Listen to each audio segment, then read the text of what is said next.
காசு இல்லடா. உனக்கு தெரியாத வித்தியா வா தாத்தா. டேய் என்னடா இப்படி சொல்றா? டேய் அம்மாவாசா. வணக்கம் மலாலி. டேய் என்னடா சுட்டு வச்சதெல்லாம் அப்படியே இருக்குது. கஸ்டமர் கடைக்கு வராங்களா இல்லையா? எப்படி அப்படியா இருக்கும்? இன்னும் கொஞ்ச நேரத்துல நீ ஏன் எல்லாத்தையும் மேய்ஞ்சிட போற? டேய் இப்படியே டல்லா வியாபாரம் போச்சுன்னா கடை ஈத்து முட்டு போக வேண்டியதுதான்டா. முதலாளி எதனா புது டெக்னிக்கா பண்ணி வியாபாரத்தை டெவலப் பண்ணு முதலாளி. இப்படியா இருந்தா வேலைக்கு ஆகாது. நானா பண்றது? ஒண்ணு வாங்கினா ஒண்ணு ஃப்ரீ, ஆஃபர் ஒண்ணா போட்டுடலாமா?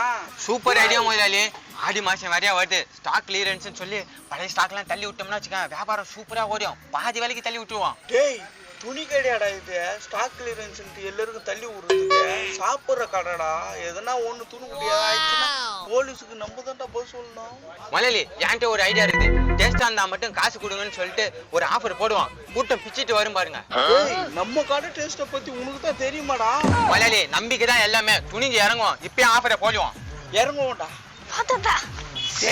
வேற இல்லடா டேய். முதலாளி பாத்தீங்களா ஆஃபர்னு சொன்ன கூட்டம் எப்படி வருதுன்னு? வாங்க வாங்க கும்பலா வந்துக்கிறீங்க. என்னங்க சாப்பிடுறீங்க? நம்ம கல்ல எல்லா ஐட்டமும் இருக்குது. என்ன சாப்பிடணும் சாப்பிடுங்க. பீஸா இருக்கா? ஏண்டா அதெல்லாம திம்ப? டேய் தம்பி ஏதோ சாப்பிடுற ஐட்டம் கேக்குறாப்பலடா. நீ என்னவோ சொல்ற? அமெரிக்கன் சீஸ் சாண்ட்விச் இருக்கா? முதலாளி அமெரிக்கால ஏதோ சாந்திச்சா முதலாளி. பையன் ஏதோ சொல்ல வரான், என்னன்னு கேளுங்க. டேய் அதுவும் ஏதாவது துண்ட பொருளா இருக்குடா.